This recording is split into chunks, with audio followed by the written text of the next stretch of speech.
patience the last few days. I think you all saw the statement today. We decided to part ways with Coach Nick Nurse. We want to wish Nick Nurse and his family the best of luck.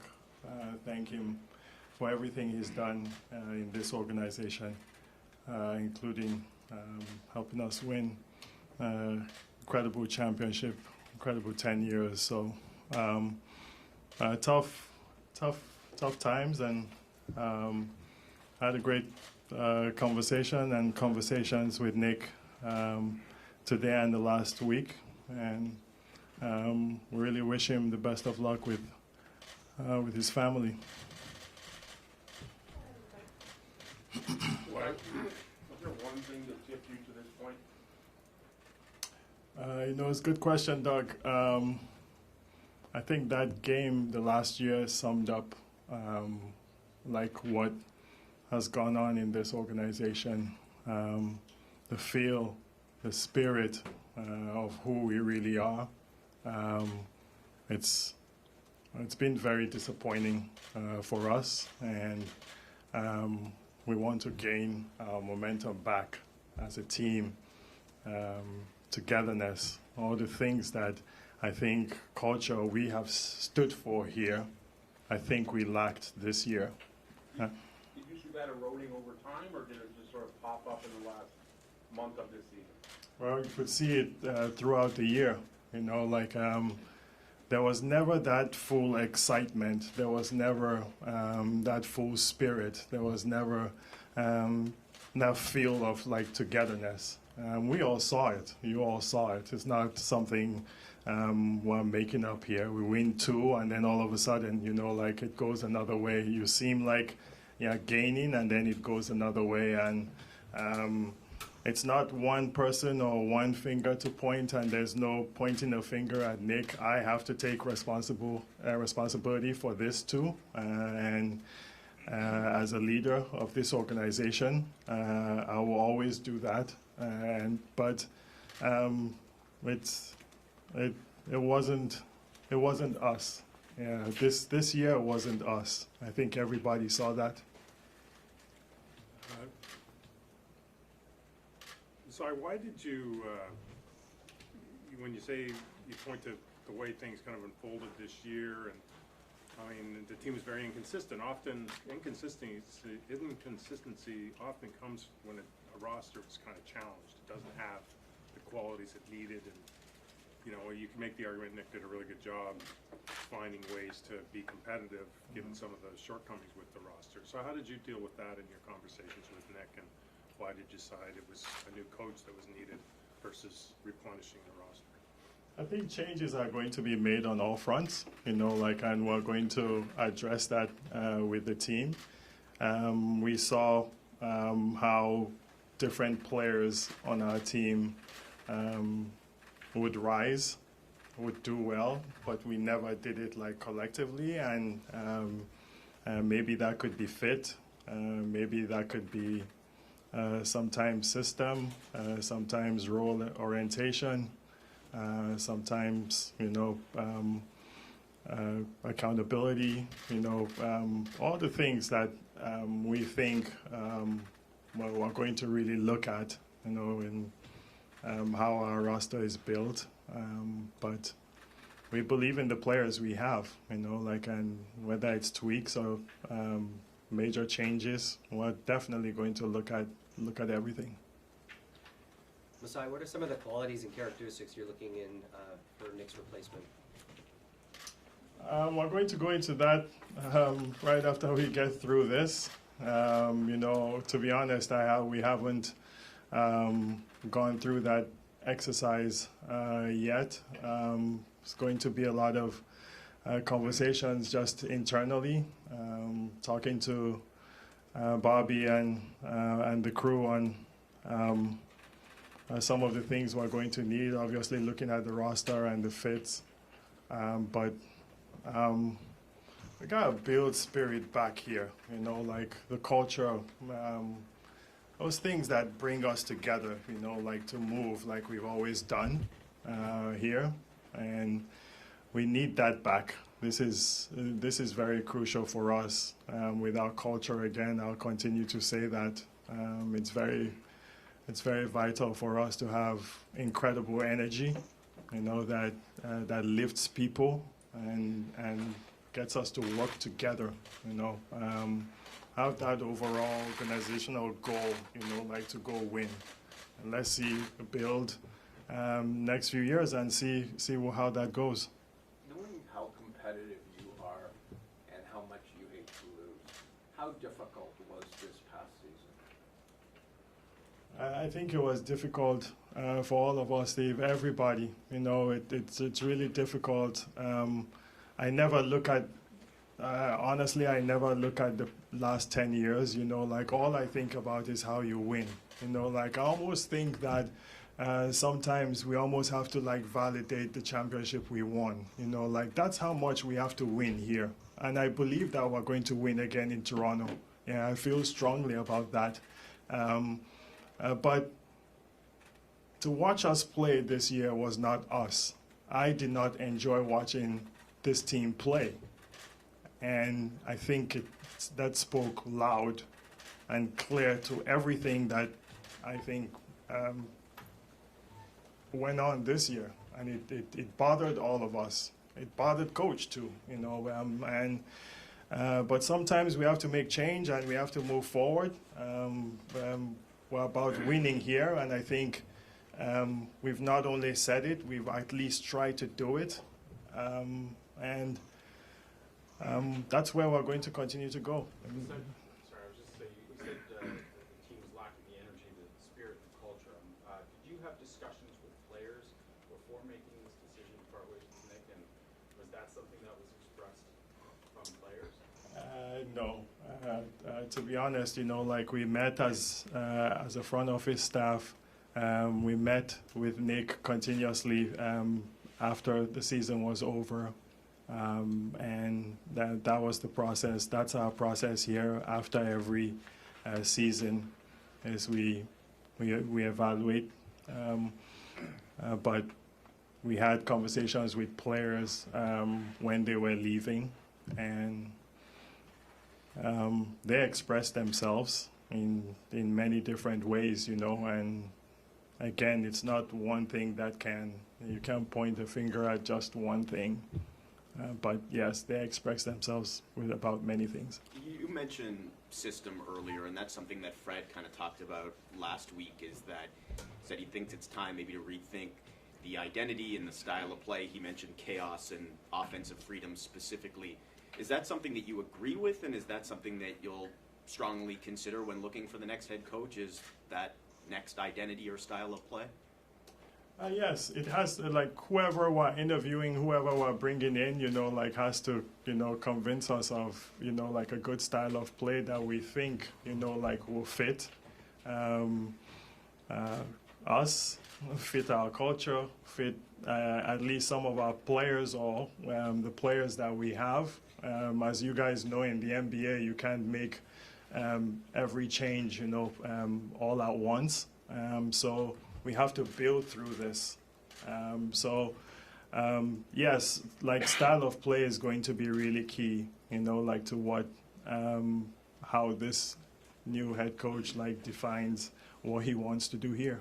Do you expect any of Nick's front row assistants back, or is this going to be wholesale changes? We're making big changes, but I'm sure Bobby will have conversations. I'll have conversations with some of with the staff, and we go from there.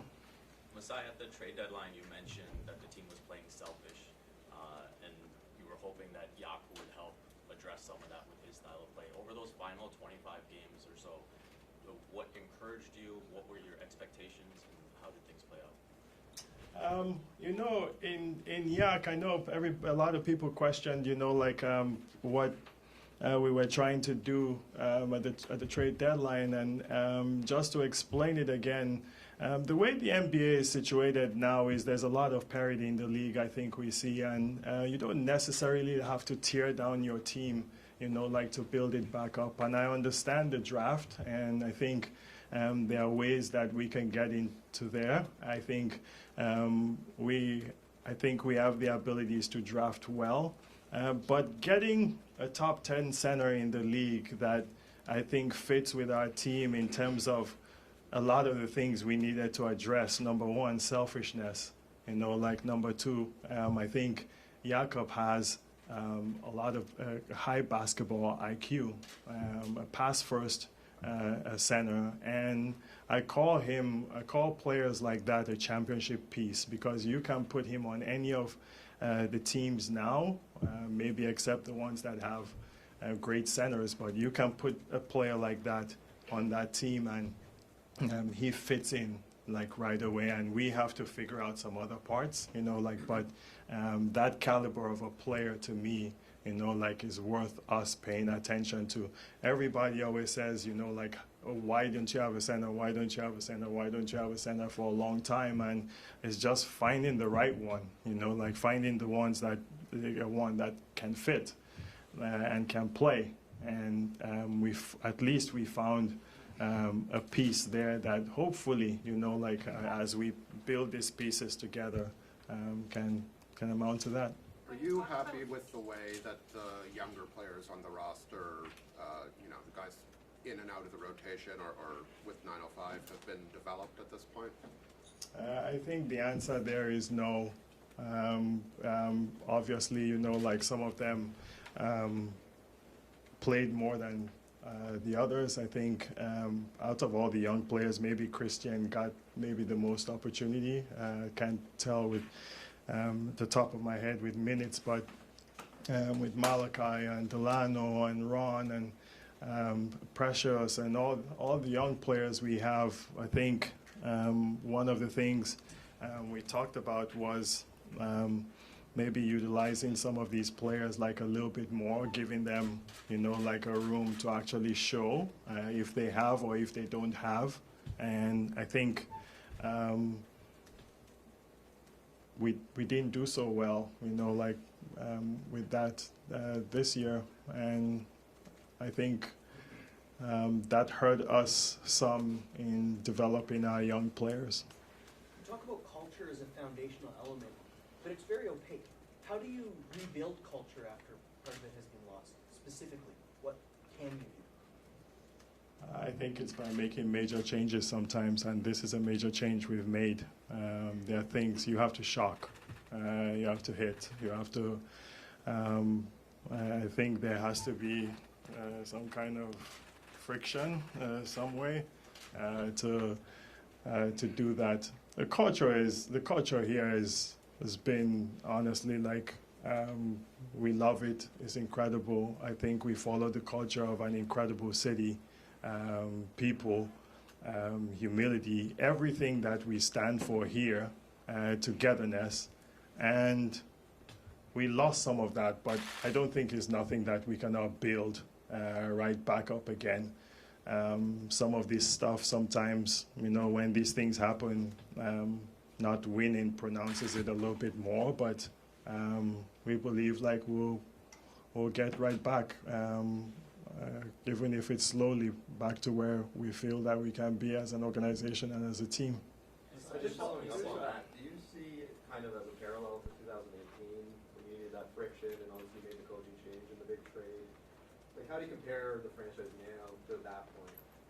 Honestly, I never look back, maybe one day I'm in a farm in Nigeria, 20 years from now, I'll be able to look back at those things. I don't look at them like that, I always want to look at what we can do, how we can build this thing to be, how to win, we always want to win here. It's that's what sports is about, and so honestly, I don't compare and look back. That was different era, different time, different some different players, and hopefully we can build back to where we're at that level where we want our culture to be. Is there anything you can take from that coaching search to this one that you learned along that way, or is it just two different situations again?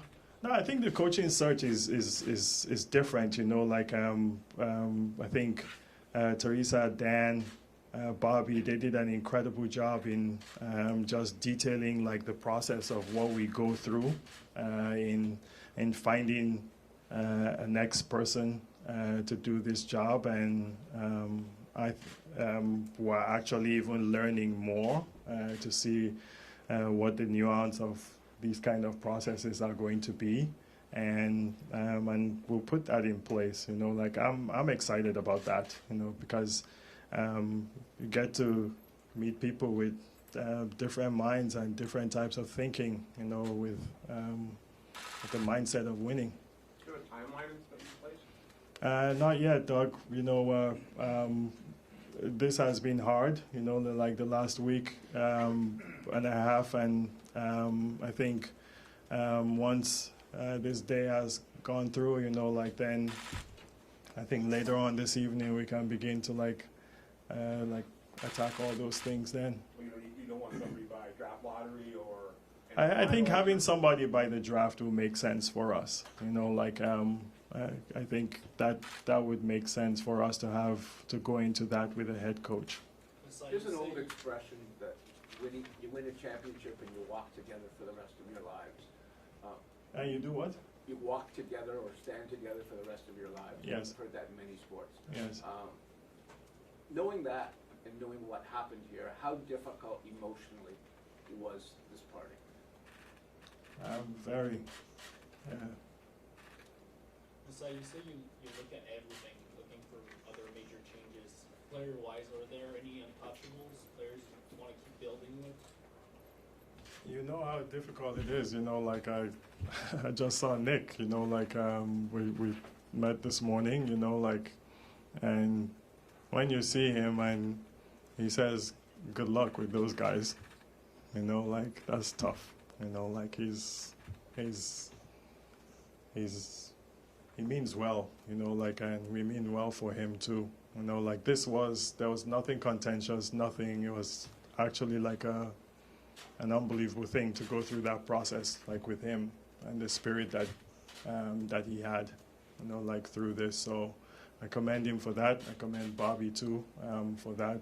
The whole organization, you know, like you are right. We're bonded in something that will never, ever, ever, you know, like go away.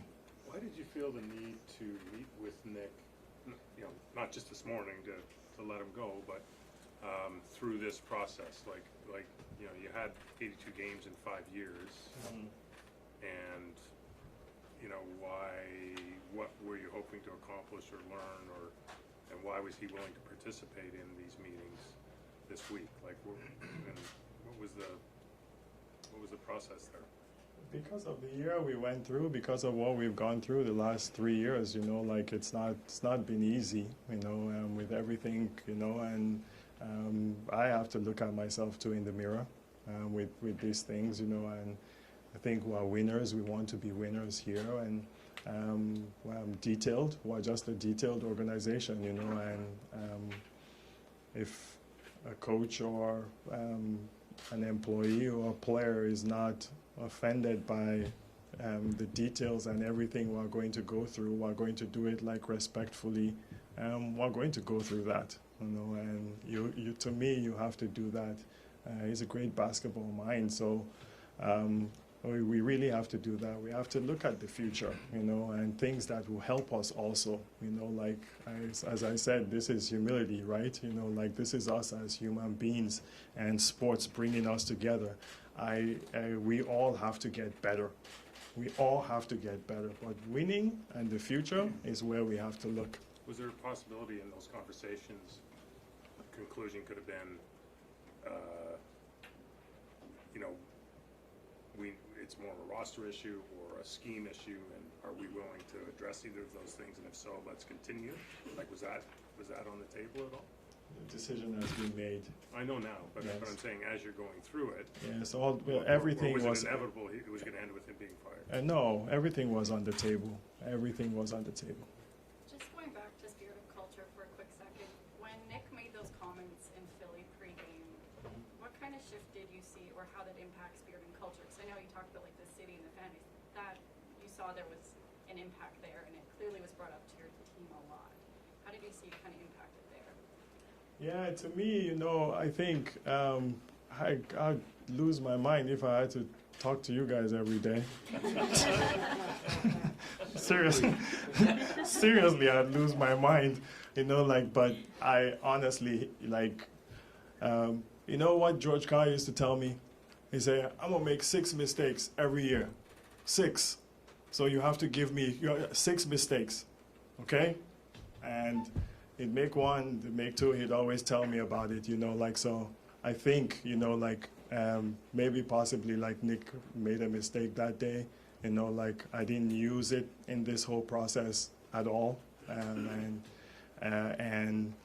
For me, the timing was not great, you know, like, but honestly, you know, when losing things, I don't, like just a little bit of experience that we have, you know, like I'm not gonna use that against like Nick, you know, so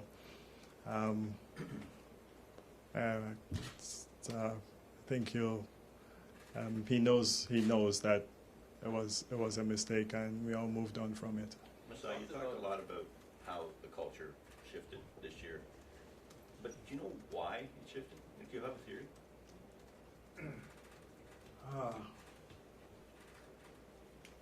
It's a good question, Mike. You know, I think sometimes there comes a time when there's a little bit of complacency, I think. And when there was a little bit of complacency with us, I think some selfishness like seeped in. I think sometimes people mention contracts too, but I personally don't think contract is an issue, because I think historically here the players know that we've taken care of the players here. You know, like there's been barely any players that's kind of what we do. You know, like we like continuity here.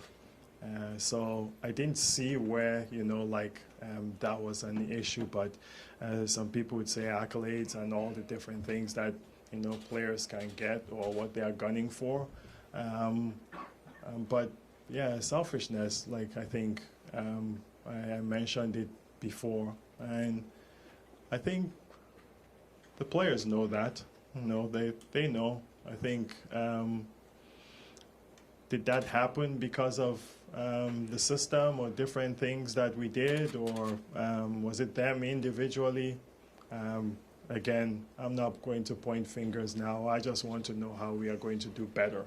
You know, like, and whoever wants to do better, whoever wants to play the right way, whoever wants to win is going to come with us. Like clockwork, your name has been associated with some openings. Your intention is still to stay in Toronto and lead this coaching search and be here for a while? Until you guys kick me out, I'm going to be right here with you guys. How tough was it to balance this season, just the different directions this team could have gone? Obviously, at the trade deadline, there was a million rumors around this team. Just mentally, how hard were those conversations to kind of navigate, you know, not only this season, but sort of the future of the franchise? Yeah, I think with where the NBA is, again, I mentioned like parity. At the end of this season, I said it before, there's going to be 29 disappointed teams, no matter how you look at it. And I think the trade deadline is a hype machine, you know. There's a lot of hype around it, and I don't know that you, again, I'll say you can make long-term decisions unless you have, you know, you're deciding to go like just one direction or break down your team.